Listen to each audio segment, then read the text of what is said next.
Shalom Akim, Kal Halayim, Yahweh Yahweh Shai. Double honors to the elders of Great Millstone. Much love and respect to you brothers out there doing the work in sincerity and truth for the hopeful elect and seeking out your own salvation.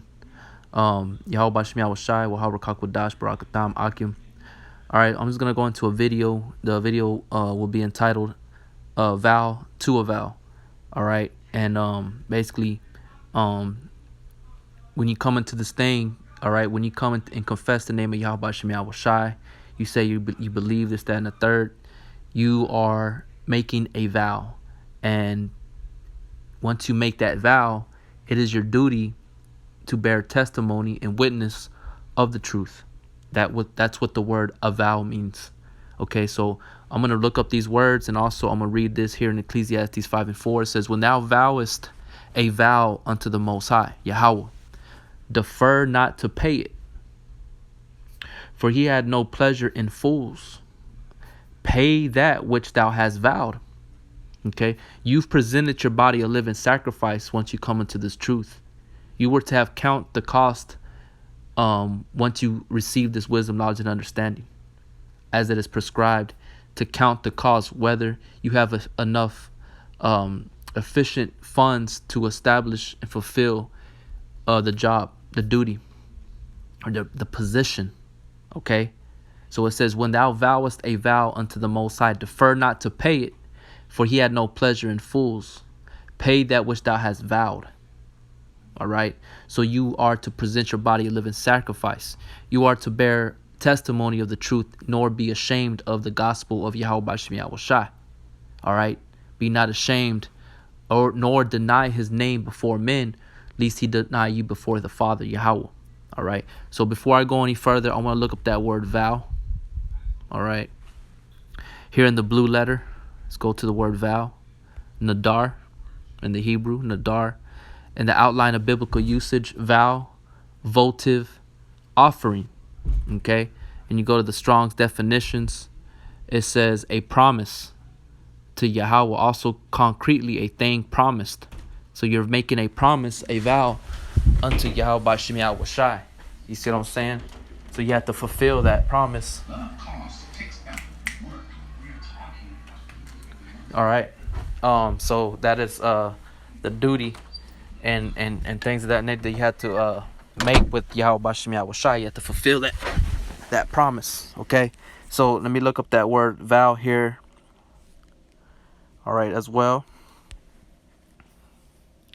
It says a solemn promise. Solemn goes back to the word serious.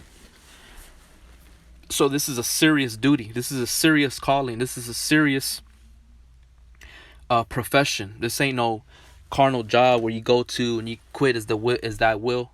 You know, if you can talk shit, you can act different ways, you can show up late to work, this, that, and the third, and get away with it. Not here. Not within the body of Yahweh Shem Yahweh Shai. This is a solemn promise. Solemn means serious. All right, vows, a set of promises committing one to a prescribed role, calling, or course of action, typically to marriage or a monastic career. And this is the marriage. All right, Yahweh Shai is the bridegroom, and we're the bride. All right, so we're making vows to one another. We made vows. He's made vows to us, and we're making vows to him by presenting our body a living sacrifice, saying that we're going to go and proclaim this word, his name, before the heathen, before the nations, prophesy, draw in the elect, edify, teach, you name it. Everything is a part of the spectrum, which makes one part of the elect. It's not just one part of the spectrum. You have to fulfill the whole spectrum. All right, so it says a Solomon promise. So real quick, let me see if I can highlight that word promise or solemn. I might have to look it up somewhere else. Okay, yeah. So that's what the word vow means here, a promise in the Blue Letter Bible. Okay, going back to Ecclesiastes chapter 5 verse 4. So let me go over here to and look up the word solemn, just so you know what that word means. All right, solemn, serious. Tired of those damn ads. Solemn, number one, letter A, serious and dignified. Okay, see synonyms at serious. That's what the word solemn means. So you're making a solemn vow, a solemn promise, a serious promise, a serious vow. All right, and it's not to be lightly taken. Okay, and before I go any further, I'm gonna look up that word avow, because like I said, the title of the video is gonna be a vow, a vow, a vow to a vow. All right, a vow. Let's see, man. Looking Esau got these bullshit ass advertisement things popping up all the damn time, man. A vow. All right. It says, number one, to acknowledge or declare openly and unashamedly. All right. And that's part of the truth, man. That's part of presenting your body a living sacrifice. You are called to declare this thing openly and unashamedly, and that means putting away childish things, man. You know what I'm saying? If it means putting your family on a back burner, putting your wife on a back burner, man. You know what I'm saying? Friends on a back burner. Sometimes you have to put your job on the back burner. You know, I mean, the Lord is understanding, but it should be a balance. It shouldn't weigh one thing weigh out the other. You know, it shouldn't weigh out the truth. All right, it shouldn't outweigh the truth. Salakia. Okay. So number two, it says a state positively declare. All right. And you break it down right here at the old French, from Latin to call upon, you know, advocate. So that's what it is. So let's go back over here to verse 5. It says, better is it that thou shouldest not vow. All right. Better it is that thou shalt not vow. Salakia, give me 1 second, brothers.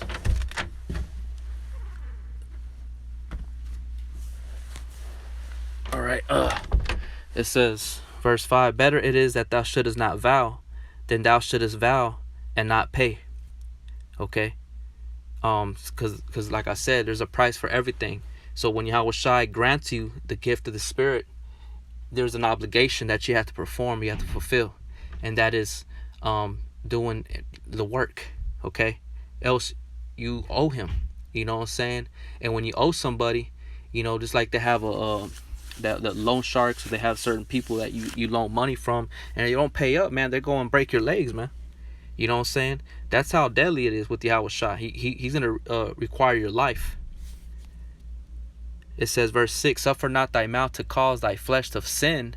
All right, because a lot of people like to bump their gums, speak a lot of words, not realizing that those words have vibrations as energy. All right, and they will be recompensed, especially if you're just speaking, you know, just lies and things of that nature. It says, suffer not thy mouth to cause thy flesh to sin. Neither say thou before the angel that it was an error. You see? Because it wasn't an error. It was you not being circumspect. It was you not counting the cost or considering the thing that you were getting involved in. You know, in today's time, everybody thinks they can do whatever. They can be a martial artist. They can be a motorist. They can be into drag racing. They can be homosexuals. They can be heterosexuals. You know, you name it. Everybody thinks they can be whatever they want.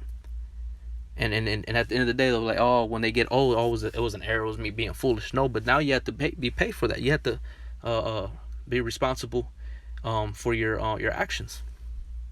It says, and neither say thou before the angel that it was an error. Wherefore should Yahweh be angry at thy voice and destroy the work of thy hands? For in the multitude of dreams and many words there are also diverse vanities, but fear thou Yahweh. And that's the key thing that a lot of people don't realize, is the fear, the beginning of the knowledge, the fear of the Lord is the beginning of knowledge, and they don't have that. All right. So vow to make a vow to a vow. All right. So I hope it was edifying. You know what I'm saying? You came into this thing. Now you have to perform and fulfill this thing. All right. There's not no when I can and can't do this thing. It's you have an obligation. All right. You made a vow to the Lord, a promise. When you expect the Lord to perform a vow to you or fulfill a promise, that's what it is. You know, it's like when you have children. You give them a certain duty, and if they don't fulfill it, what happens? you don't have it don't sit with you well. So you should be understanding and understand where this is coming from. To the brothers out there that are maybe half stepping or whatever it is, being lukewarm, you need to get out of that state and get on fire and do what you got to do, because you have the ability, because the scriptures say be of a ready mind. All right, if you're ready, of a ready mind, at any given time you're ready to bear witness of this truth. All right, you have to be ready. And that means if the Lord requires you making 2-3 videos a day, or if you come up with somebody comes up and asks you a question of the Lord, you have to be ready. The scriptures say that the Lord is a quickening spirit, and the word quicken means to make alive. So you're supposed to be alive, you're supposed to be energized, all right, and ready to perform this duty. So I'm gonna leave it with that. Hope it was edifying to the Akim, the sincere Akim out there on the four corners of the earth, that are not making a gimmick, setting this thing up as a trend or a facade, that are truly believe that they're Hebrew Israelites and they're